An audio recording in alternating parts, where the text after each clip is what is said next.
Alors bonjour à tous, on va aujourd'hui étudier le formalisme des ondes. C'est un formalisme qui est très important, qui permet de décrire énormément de situations physiques. Et donc on va l'étudier maintenant pour que vous ayez les outils durant toute votre scolarité et même après pour étudier un système physique de manière concise et sans faire trop de fautes. Comme je vous l'ai dit, la physique des ondes, le formalisme des ondes permet de décrire énormément de systèmes.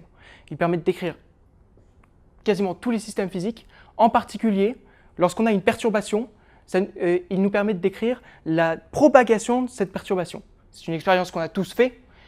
Typiquement, on secoue une corde et on regarde comment la perturbation qu'on a créée sur la corde se déplace le long de la corde. D'accord ? Donc, pour décrire ce genre de phénomène, c'est tout à fait pratique d'avoir le formalisme des ondes, et c'est ce qu'on étudie toujours en physique, une perturbation et ses conséquences. D'accord ? Par exemple, s'il y a un séisme à un endroit, je veux savoir si moi, à 3 km, je dois partir en courant ou si je peux rester sans le sentir. D'accord ? Là encore, une perturbation et une conséquence. Est-ce que je subirai la conséquence trop violemment ou pas ? D'accord ? Alors juste revenons sur l'expérience qu'on a tous fait. On agite la corde à un instant t égale 0 et on regarde cette perturbation se propager. Donc à un instant t1 supérieur à 0, la corde sera comme ceci, et à un instant t2 encore ultérieur, la corde sera comme ceci. D'accord ? Mais on a vraiment une idée de propagation, c'est-à-dire que quelque part, je me dis que si j'ai envie de décrire la perturbation au temps t2, c'est ni plus ni moins que la perturbation que j'avais au temps t1, mais qui était un petit peu avant. Et pareil, c'est la même chose qu'au temps t égale 0, mais à l'instant, mais encore plus décalé, d'accord ? Donc j'ai l'impression que si je remonte dans le temps, je vais pouvoir avoir un petit peu toutes les informations au temps t2 en utilisant les informations que j'ai au temps t égale 0. En fait, lorsqu'on a des ondes progressives, ceci est vrai, et c'est les premières ondes qu'on va étudier. Une onde progressive,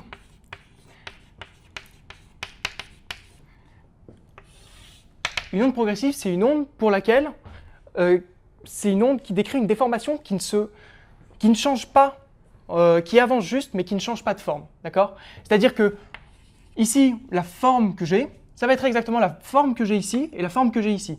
Simplement, elles sont décalées dans l'espace et dans le temps. D'accord ? Mais ce point-là va être exactement ce point-là. Et ici, les abscisses vont être décalées de, si ici j'ai l'abscisse x, ici j'aurai l'abscisse de x plus c t2 moins t1. Avec c, la vitesse de propagation de l'onde. L'onde, ici, j'ai seulement dit que l'onde se déplaçait sans se déformer. L'onde se déplace, elle avance de x t2 moins t1 entre t1 et t2. D'accord ? Et sans se déformer, donc la déformation en x t1 va être la même que la déformation en x ct2 moins t1 et t2. D'accord ? Ici, si j'appelle pour tout x et t la déformation u de x et t,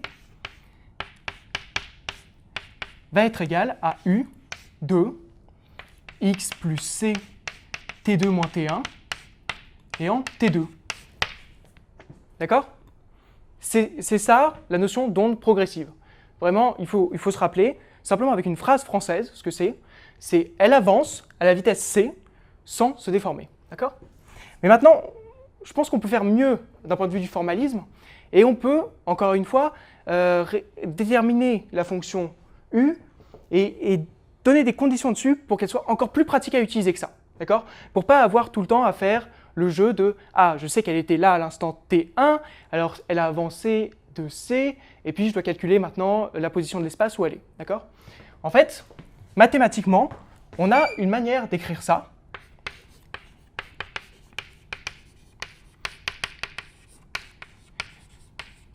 Mathématiquement, une onde progressive, donc une onde progressive qui se déplace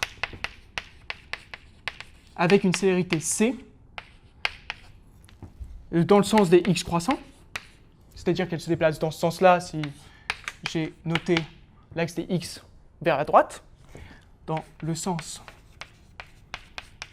des x croissants, en fait, va être entièrement défini par une fonction que j'appelle f+, pour montrer qu'elle avance dans le sens des x croissants, de x moins ct. D'accord? Ça, pour tout x et t.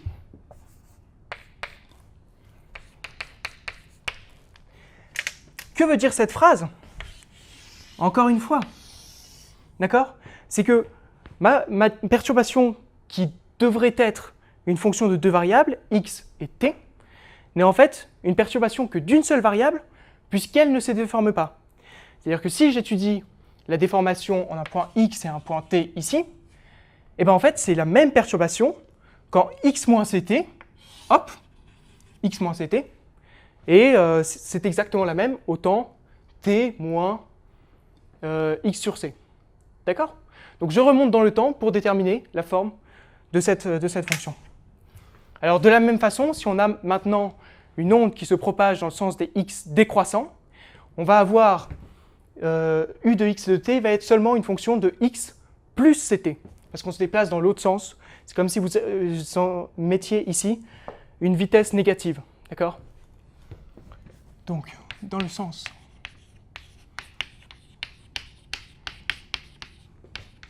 x décroissant,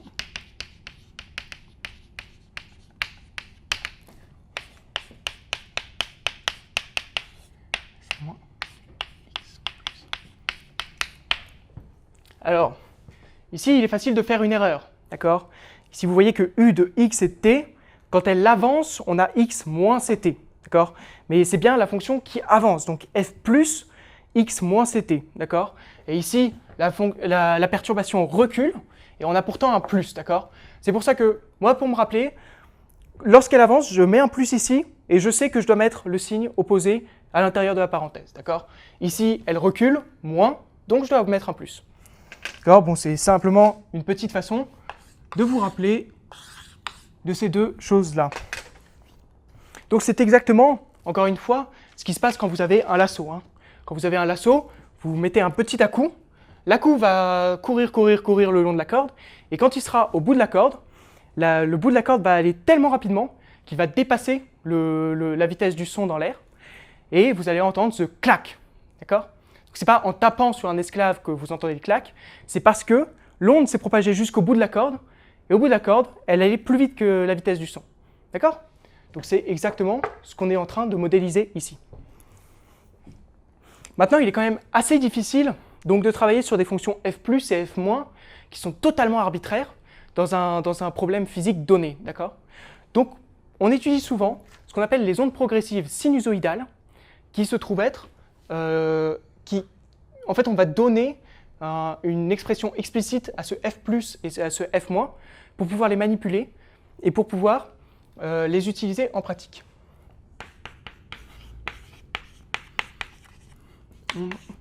Les ondes progressives sinusoïdales, vous allez les utiliser partout. Sinusoïdales. En effet, n'importe quelle onde, le théorème de Fourier, que vous allez voir en spé, en fait, vous dit que n'importe quelle onde peut être décomposée comme somme de fonctions sinusoïdales, d'ondes progressives sinusoïdales. Donc si vous étudiez une onde progressive sinusoïdale, après vous sommez les effets et vous avez votre effet total. D'accord ? Donc c'est pour ça qu'ici on les étudie, maintenant en première année, pour qu'ensuite vous puissiez avoir étudié n'importe quel système physique soumis à n'importe quelle fonction, n'importe quelle onde. D'accord ? Alors, pour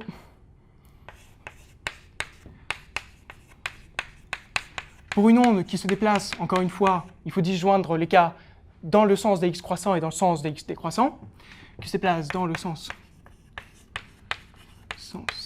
des x croissants. On va en fait exprimer cette perturbation comme une perturbation avec une fonction sinusoïdale, donc par exemple un cosinus, oméga t moins x sur c.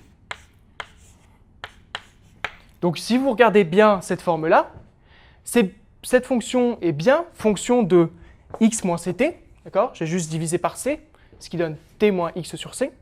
Il faut savoir jouer entre ces deux formes, x moins ct et t moins x sur c.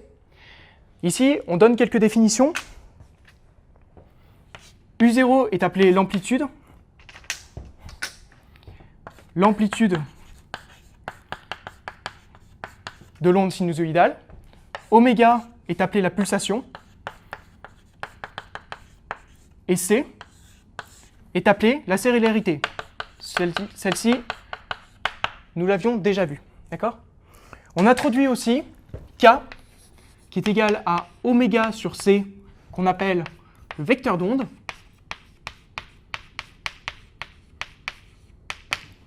D'accord? Et on introduit ensuite lambda, qui est égal à 2pi sur K, la longueur d'onde. Et enfin, T, qui est égal à 2pi sur oméga, la période temporelle.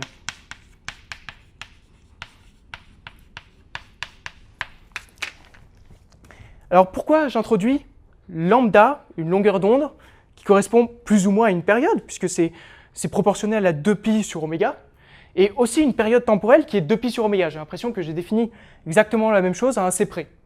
C'est simplement car il y en a une qui, si je suis à x fixé, je vais sentir, comme ça, si je suis sur un bateau et que j'ai des vagues qui arrivent, je vais m'élever et m'abaisser avec une fréquence qui va être 2pi sur oméga, puisque à x fixé, ma fonction va osciller à oméga, à la pulsation oméga. Écoutez bien la pulsation 2pi sur oméga. Ça, c'est la situation, x est fixé, la vague vient vers moi, et je m'élève et je m'abaisse avec une pulsation oméga. D'accord? Mais si maintenant, je fixe le temps t, et que je prends une photo, par exemple, de la mer, et maintenant, je vais voir sur ma photo les vagues, je vais voir sur ma photo des vagues, et les vagues vont avoir une périodicité spatiale qui va être lambda, la longueur d'onde. D'accord? Donc il y a une double périodicité dans ces fonctions, périodicité temporelle, que vous connaissez bien, et périodicité spatiale. Donc si, ici, je trace u de x dt à t fixé, d'accord? Je prends une photo de la mer, avec ici x, je vais avoir mes vagues comme ceci. D'accord? Et on va avoir une période, lambda, qui est appelée la longueur d'onde. Donc on a bien deux périodicités, une spatiale, une temporelle, et c'est pour ça qu'on définit ces deux choses-là. Toutes ces notions semblent peut-être un peu abstraites pour le moment. On va donc les appliquer directement sur un exemple simple.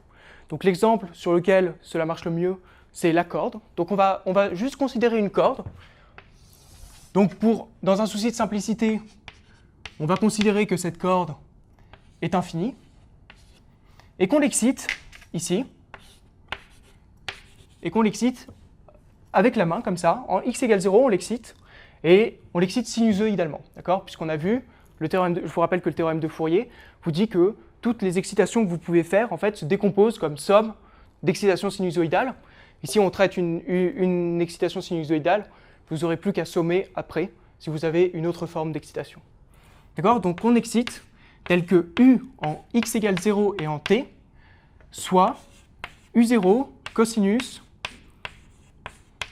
oméga t, d'accord? On excite sinusoïdalement. Oh, et on peut même prendre un sinus, si on préfère. Sinus, pourquoi? Puisque à t égale 0, du coup, la perturbation est nulle, et je préfère prendre ça comme condition initiale. D'accord? Alors maintenant, si je vous demande quelle va être la forme de la corde à un t strictement supérieur à 0, d'accord? À t égale 0, la corde est, comme vous le voyez ici, totalement plate, et je commence à l'exciter. Donc je fais naître une onde à l'intérieur de cette corde. D'accord? Cette onde, elle va être décrite alors à t strictement supérieur à 0. J'ai toujours mon excitation, d'accord? En x égale 0. Mais j'ai fait naître une onde sur la droite qui se propage dans le sens des x croissants. Donc ma première onde va être de cette forme-là. D'accord? Mais j'ai aussi fait apparaître une onde sur la gauche, qui se déplace dans le sens des x décroissants. D'accord? Vu que ma corde est infinie, si je secoue dans ce sens-là, je vais avoir une propagation dans les deux sens. Donc on va avoir de la même façon, voici quel va être le profil de u de x à un instant t. D'accord? Alors maintenant, essayons d'utiliser le formalisme qu'on a développé juste avant pour déterminer exactement u de x de t explicitement dans une situation où t est strictement supérieur à 0. Alors, nous allons disjoindre les cas, puisque ici on a deux ondes qui se propagent, une dans le sens des x croissants et une dans le sens des x décroissants. Si x est strictement supérieur à 0, et que je regarde à un instant t strictement supérieur à 0 aussi, je vais avoir ma perturbation qui est égale à une fonction plus, puisqu'on est dans le sens des x croissants, puisque x est supérieur à 0, de x moins ct. D'accord? Donc je peux écrire ça comme u. Quelle est la seule fonction que je connais dans ce système? C'est u en 0 et pour tout t. D'accord? Donc je vais écrire cela comme u de 0 appliqué en t moins x sur c. Vous pouvez vérifier que u de 0 et de t moins x sur c donne bien cette fonction-là. D'accord? Ainsi, on a déterminé la forme de la perturbation en x et en t. C'est égal à u0 sinus de oméga t moins x sur c. C'est exactement la forme que nous avions tout à l'heure, une onde progressive sinusoïdale. D'accord? Alors là, il faut faire attention. Quelque part, le formalisme que je vous ai donné, il est très bien, mais ici, je vous ai un petit peu menti. D'accord? En effet, si je me place très loin dans la corde, eh ben, à un instant t, je n'ai pas encore ressenti la perturbation que, par exemple, mon ami a mis dans la corde en x égale 0. Si je me vais vraiment très loin, il n'y a aucune onde, d'accord? Cette forme-là n'est valable que si l'onde m'a déjà atteint, et donc que si x est inférieur à c fois t. D'accord? Ça veut dire l'onde, ici le front d'onde, c'est-à-dire le premier point qui sent l'onde, est à une distance c fois t, puisqu'on a commencé à perturber la corde en t égale 0. D'accord? Je vous laisse faire de la même façon. Je vous laisse déduire de la même façon les perturbations pour des x négatifs. Et je vous laisserai montrer qu'on a désormais une fonction, une onde progressive sinusoïdale, mais cette fois-ci qui se déplace dans le sens des x décroissants. C'est exactement ce que je vous avais donné tout à l'heure.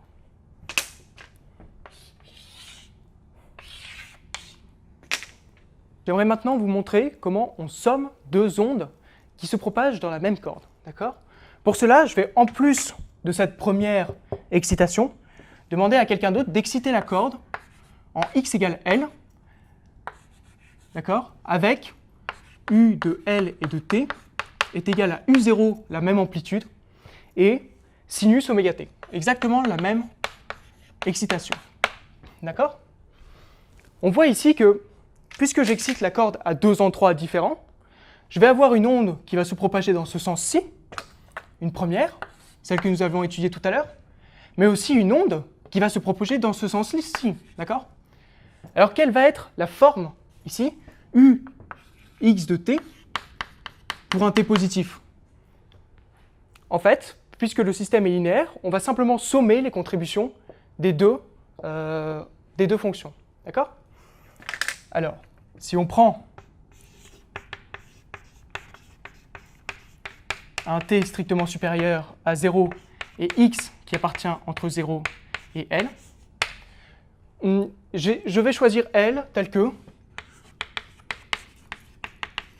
on va choisir L tel que oméga L sur 2C est égal à 0 modulo 2pi. D'accord? Je dispose quelqu'un à L tel que, j'ai ça.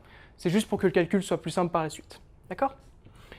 Si on prend t égale 0 et x dans L, on va avoir la solution x de t qui va être la somme, puisque le système est linéaire, de u plus x de t. Donc ça, c'est la contribution de... c'est l'onde qui se propage depuis x égale 0, d'accord? Donc ici, je vais mettre un petit exposant 0 pour que vous compreniez, auquel j'ajoute la contribution de l'onde qui part dans le sens des x décroissant, U-, qui a été émise en L, de x et de t. Celle-ci, je vous rappelle qu'on vient de la calculer. Elle est égale à U0 sinus oméga t moins x sur c. D'accord? Maintenant, calculons celle-là. Encore une fois, c'est la même chose. D'accord? On sait que c'est une onde progressive, donc U de x et de t, c'est une fonction, certaine fonction de x plus ct. D'accord? Quelle est la fonction qu'on connaît? C'est celle qu'on impose en L, donc UL de t. Donc on fait en sorte de l'écrire comme U en x égale L, et on met t tel que x plus ct avec x égale L soit bien celui qu'on est ici. Ce qui correspond à t moins x plus L, x moins L sur c. D'accord? Si on calcule ici x plus ct, excusez-moi, si on calcule ici x plus ct, ça va nous donner L plus ct plus c fois x moins L sur c, ce qui va bien nous donner x plus ct, puisque L et moins L sur c fois c vont se simplifier. Très bien. Et celle-ci, on la connaît, puisque je vous l'ai donnée ici, c'est aussi U0 sinus de oméga t plus x moins L sur c. D'accord? Puisque j'ai imposé une condition sur L, je peux écrire ça comme plus x sur c moins oméga L sur c. Avec ceci qui est un multiple de 2pi. D'accord? Qui peut s'écrire comme 2ppi. Donc ceci ne va rien changer à mon sinus. Donc je peux l'écrire comme U0 sinus oméga t plus x sur c. D'accord? Ceci est U moins L x t. En sommant les deux, on obtient notre perturbation totale, U tot. Donc ici, on reste dans l'intervalle 0L. U tot de x et de t va donc bien être U0 sinus oméga t moins x sur c plus sinus oméga t plus x sur c. Maintenant, je vous laisse avec vos formules de trigonométrie pour montrer que cette fonction est en fait aussi égale à 2 U0 sinus oméga t cos kx avec k, celui qu'on a défini tout à l'heure, oméga sur c.